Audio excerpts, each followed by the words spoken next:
I made just around $10,000 a month at 18, running my own home service business, and I'm going to be showing you guys how you guys can get started and make your first dollar too.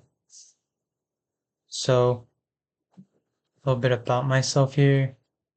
This is what I was doing. I was doing window cleaning. This was my home service of choice. So these are just some pictures of me on jobs. It's a really bad picture with one of my workers, but there's another worker of mine. But here's the fun part. Here's the paydays. So you can see here in the 1 week we made 2.1K. Here, this was a slower week. It's like 1.6. Yeah, like 3 days we weren't working. And then here's another day, 2.3K. So I'm just gonna get straight to it. So why home service I think is somebody young, it's like a great way to start is because I got started because I didn't have any money and most people who don't have much money, most people just don't have money when they're young. So what's good about this is that it's really cheap to get started. So like I says here, it's like low expenses. So really all you're paying for is like maybe like 100, 200 bucks on just equipment, whatever you're choosing to do for your home service. And you're also not paying too much depending on how you're getting your jobs to get each job done. So usually you just buy your equipment, you pay a couple $100 up front, you get your equipment, and then, every job, like if you're getting paid 200 bucks for the job, you're pretty much pocketing like at least 90% of that. And then also the competition is lower because with trades, it's it's a lot of companies who just they lack on like basic things like communicating fast, getting jobs done fast, really good customer service, and that just leaves a really good opportunity to step in and do a great job and get so many more customers and get make really good money. And then finally, it's also just really easy to learn. It's not like engineering or something where you have to go to school for 4 years and then do internships and get good. And this is something you can learn in like a week, honestly. It does take practice to get jobs and everything, but within a week you can get good at whatever the service it is you're doing. So I chose window cleaning to get started. Right now I'm doing something else. I'm doing car detailing and window cleaning, but I'm not doing door-to-door sales anymore. This video is mostly about door-to-door because that's like the cheapest way to get started to make your first dollar. And this video is for anyone who like is like you have like less than 500 bucks and you just want to make some money and you want to get to like 10K and you want like the cheapest way to make some money. So I do some different things now, but I'm gonna be talking about how I did it with door to door. But you can also do landscaping and painting. So for landscaping, nothing crazy. Probably just be like mowing grass and like pruning bushes and stuff. Painting also basic stuff. Car repairs, I'm talking like oil changes, swapping out winter tires for summer tires, like basic services. The real value here is more in the getting good at door-to-door sales. Home service, like you can just kind of do some research and figure out what's good in your neighborhood. But that's just there for some examples. I'd suggest starting out with car detailing or window cleaning because like those are like the most popular ones and usually the easiest ones to get started on. But here's the other part. Here's how to make your first dollar. So I did door-to-door sales starting out. I did also flyers for like 4 months, and it does work, but it does cost money because you do have to hire people. You could do it on your own, but like going door to door, handing out flyers is pretty gay. It's like it just takes too long, and honestly, it's just not worth the time. GMB is also something I've recently got into, and it works really well. And I'm also doing meta ads right now, but most like door to door sales, I still think is king. Like if you're in the trenches and you want to make a bunch of money, you should be doing door to door. So how do you know where to knock, right? So you have your business now, you have your like the service you want to do. How do you know where to knock, right? So the first thing I always do is like you don't want to be wasting your time knocking on doors on in neighborhoods where people just aren't they just don't have money, right? So you want to make sure you do your research and you're going into neighborhoods where people are regularly paying for like housekeeping and like it's not like a renter's neighborhood, it's more of a homeowner's neighborhood. So like homeowner associations. I'm in Toronto, so I don't think it's really a thing here. But in other neighborhoods, in other countries like the US, it definitely is. So if you're from those countries, you can definitely, look into that. But usually what I would do is I always went through like income census. So, oh, what the fuck did I just, okay, I just clicked something weird. Yeah, let me fix this. I want it to be north upwards. Yeah, okay. So anybody who lives in Toronto, they usually look at the map like this. It's usually the water, this lakeshore area here. So the neighborhood I got started on for door to door, it was like right around here, right? So what would you want to do before you go door to door? So like I'll explain it. I'll write it down for you. So there's main steps. So I have my normal chart, like the important stuff here too. First, you need to choose your service plan. First, actually, you have to learn your service, learn to fulfill it, find a market. So find a neighborhood. I'll just say find a neighborhood. Make a script. Get good. Get good just means like practice on your own before you head out, and also just doing a bunch of reps going door to door. So we chose our service, learn to fulfill that stuff you're gonna have to do in your own time. Watch a bunch of YouTube videos. It's really easy. Just learn. And now we're doing the find a neighborhood part, right? So here you can see from the legend here, the darker the color, usually the higher the income, right? So the neighborhood I started off with was this area here, right? So I mean, this is pretty like I don't know how to explain this any better. Like you just look for the neighborhoods that have more money, right? And then what I would do is I go to Google Maps and then so for example this, right? Let's this part here I remember was really profitable for us. So Bathurst and Center Street, right? I'll go here, Bathurst and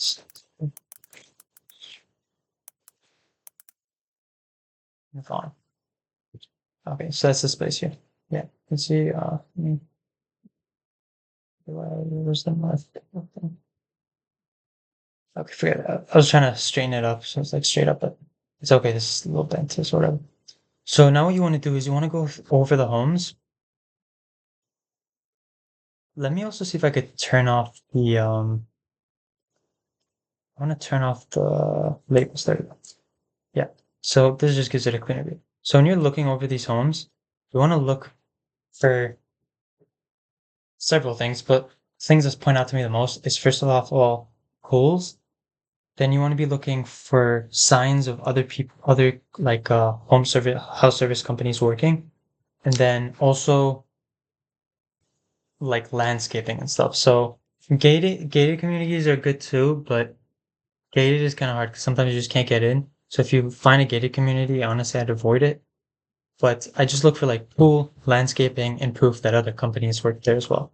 And it doesn't have to be like competitive, competing companies, just like anything, even painting or whatever, like very niche stuff.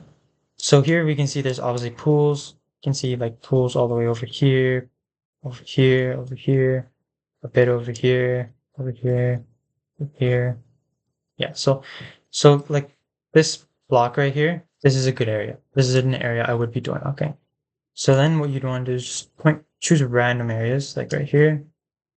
You can see people relatively take care of their homes. Like that's it all custom.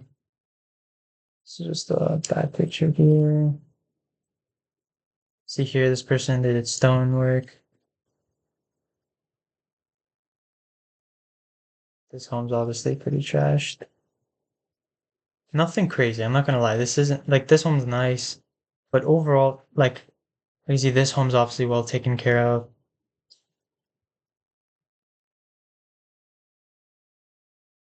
It's a good neighborhood for it, right? When you see things like this is okay. This is not what I thought it was, but there's some neighborhoods. If you're in Toronto, you'd probably know like Thornhill, for example. They have like neighborhood landscaping awards or whatever, where neighborhoods like homes in the neighborhood that have like really nice gardens and front yards and whatever, they get like awards and stuff. And when you see that, like that's a gold mine. Like that area is literally a gold mine because those type of homeowners, they just love taking care of their home. Like this home over here too. Like these are just all signs of a good neighborhood. This neighborhood definitely looks it. But one thing like really important to know with door-to-door sales is as much as you're selling the service, you're selling your personality. You have to make sure that you don't come up as like some like highly energetic like guy who's like seems unreliable because it's really easy to just sound really jumpy, really excited, or whatever. You have to seem like a really down to earth and trust like whatever your personality is. Like I can't really. What sales is kind of tricky, but like just be yourself and just seem like an honest person.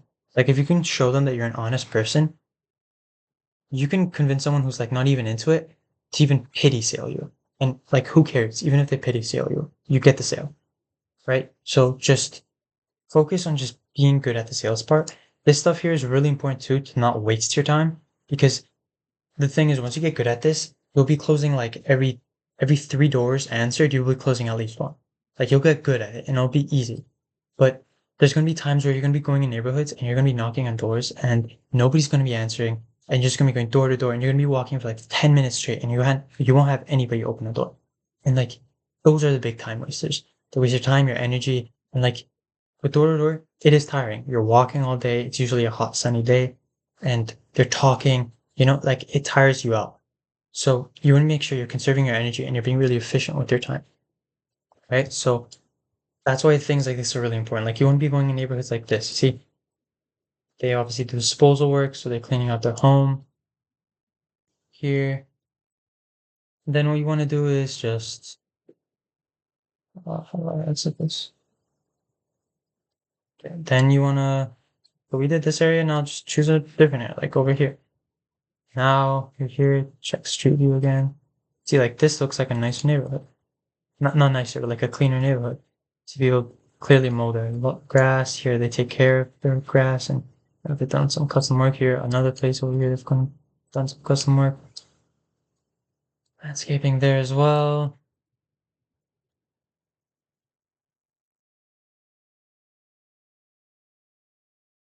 Nothing crazy, honestly. This neighborhood, it doesn't seem like but the thing is, it doesn't have to be because like sometimes like I'll give you an example. Like you think this home right here, this guy clearly hasn't got weed removal. His grass is kind of unclean. He does have a bit of landscaping done, but he has blue doors. Not the cleanest looking home. Whereas this guy, he's got a bit more cleanliness. Really nice clean stones. No weeds coming in between. You'd assume this guy would 100 like. I don't want you to think that this person is a buyer and this person isn't because as I mentioned, it's all about the person you meet and how you come off and how well you go through the sales script. So this person could definitely be a buyer. They could like you could even sell them $100 over the actual job price, right? Just because they're so interested and they just like you that much, right? And this person they just meet like they might just be like piss off, like get away and like go home and fuck off, and then you go home. But it is just important to get a whole like get a vibe of the neighborhood before you go out knocking on doors. And then the next thing is yes, SEMrush. SEMrush is something that's really valuable. So this is definitely gonna save your time as well. So you wanna see what town like what city we're in here, right? So here this is Vaughan, right? So it's part of Vaughan. You can see it's Vaughan. This is part of it. So it's an edge of it, but it's part of it. So what you wanna do, you wanna go to SEMrush and you wanna do say window cleaning, right? What I used to do. Cleaning, window cleaning, Vaughan, right? So window cleaning Vaughan. So you can see 170. This is not that great. Ideally, like you want to aim for like at least 500 plus, but it's not, it shows there is some demand, right? There's going to be other neighborhoods that are better. You got Vaughan, you got like, for example, I'll just some random Vaughan, I mean, Brampton here. So we'll do Brampton. So window cleaning Brampton. Right, so it's already double. So the thing is, for door-to-door sales, personally, I like to go for these type of neighborhoods where, right here. So I like to go for places like this simply because am I in the right place? No, I'm not. Oh, it's right here. Okay, so Beverly Glen area. Glen area. So I like this neighborhood, these type of neighborhoods because these are like homeowner neighborhoods, family owned neighborhoods, right? These aren't like renter areas. They're not, like fully urban. Like thing is with window cleaning Brampton, you might have a lot of people with like tiny, tiny homes. I'm not saying it doesn't work. I'm just saying just as long as you have some proof, like if you have like less than 100, I would entirely avoid the place. But like 170s, so it's not ideal, but it's okay, I guess. And so the census, Google Maps, and SEMrush. Those three things I definitely suggest doing. And then I kind of already talked about this, but I'll add on to it a bit more.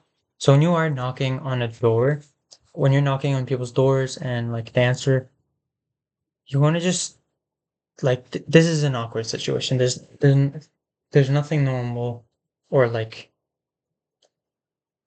there's nothing like reasonable about knocking on someone's door to sell them something, right? So you want to seem as like the complete opposite. So you want to first off talk like you belong, right? And this is going to be really important in your sales script and the what you like what your sales script exactly is.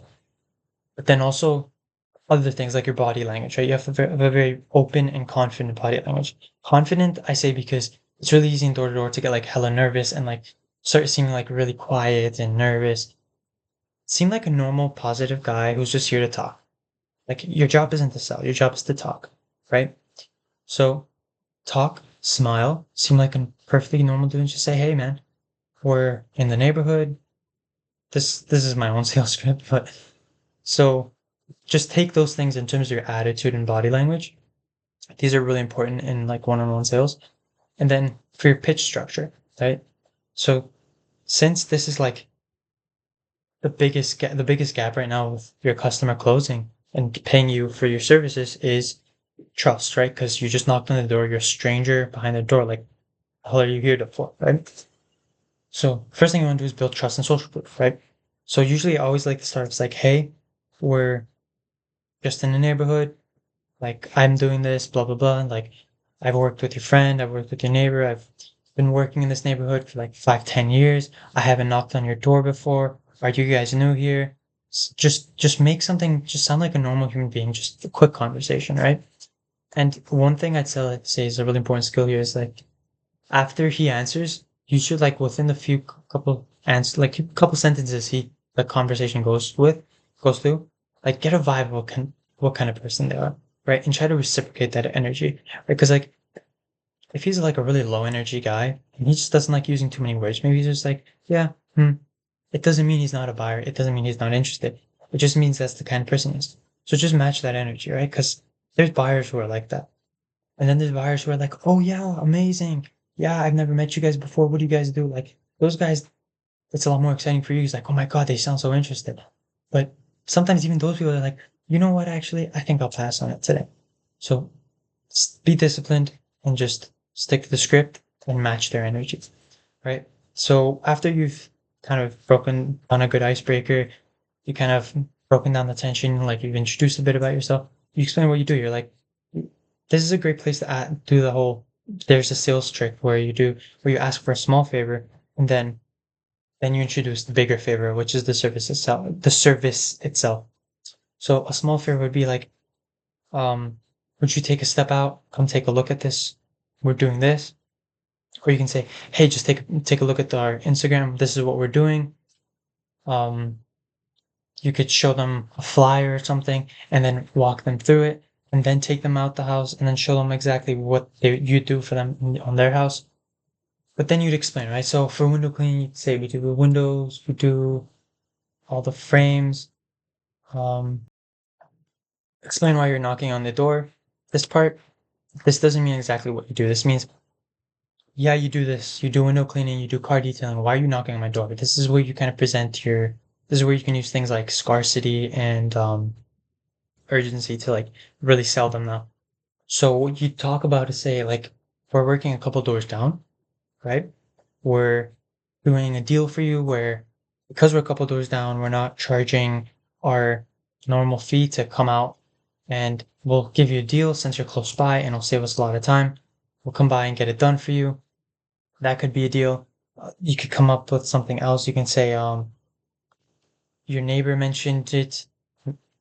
They may not even know the neighbor. Just say your neighbor mentioned that they saw your windows were dirty. Like that's a great one. You can say like, oh, your neighbor mentioned that your home had really dirty windows and like we should talk to you about it. So you could just like bullshit. You might start some beef in the neighborhood, but um it's whatever. But you could do that. But just build urgency, right? I have my own sales script that like I go through and like I test these different type of scripts and different type of phrases and I see what works and what doesn't. But it's gonna be at the end. I'll show you guys that how to get that. But then at the end, finally, you present them an offer, right? And the offer is simply like, give me a minute. I'll take a look around your house. I'll give you a price, right? And with that, you want to close, right? And let's say they give objections, right? And a lot of people will, right? Because it's not going to be easy. They're going to say, "Oh, I'm sorry. I think I'm okay." Because you give them a price, maybe it's $300, $400, and then I don't want to spend that, right? That's okay. Thing is, even if $300 is a lot to someone for window cleaning, if you make them bring it down to 275 in a way that makes them feel like they're in control and they're happy that they won, they want to. Every customer wants to feel like they won, right? So if you do that, you can still get the sale at 275, right? And it's still worth it. $25 off your end is still worth a job that's gonna get you paid. So a great way to object, just a general objection of, oh, I have to do this, I have to do that. You say, is it more of a price thing right now, or is it more of a timing thing, or is it a service? Is it just of a something you just don't need, right? There's like I used to think when I started this that like with sales, you're just trying to figure out there's tricks and this that, but it really isn't. Like it's actually very easy. You just have to figure out like what do they actually like? Why are they actually not interested in getting this done right now, right? Like because if you genuinely just understand that, you can figure out how to close them, right? What's what's a mistake I made as a beginner was I was always trying to like figure out, oh, I have to use a stuttering goes crazy. But I thought you had to use like a special word or something, some like crazy sales tactic. But really, no, you just have to ask them like, what do I need to do for you to make getting your windows done this weekend a good idea? Like just simple like that, right? And then they say like, oh, I'm not really interested. It's like, if I did it for free, would you do it? That's something I learned from Alex Hormozi. It's a goated line, right? It's like, if I would do it for free, would you do it? And if they say yes, it's like, okay then. So you do want to get it done. Let's see what price I can do for you to make it seem like a good idea for you. And then you can start doing a bit of negotiation, right? Your goal here, when they bring up an objection, is to get them back into buying. You want them to think about buying, right? And then you can start using like, upsells, downsells, whatever, and different type of that's on you. Like whatever kind of offer you want to do on whatever service you're doing. But that's pretty much it. But it is mostly just order sales in terms of making the, the like several $1,000s a week. If you guys do want to get my sales script, just text me on WhatsApp. Do not call me. I'm not gonna answer a random number. Please just text me and I'll send you the doc with everything and you can take a look and if you also show me what niche you're in, I could like fix it for you maybe and use some of the phrases I use that work really well. And thank you for watching. That's pretty much it for today. Uh, peace.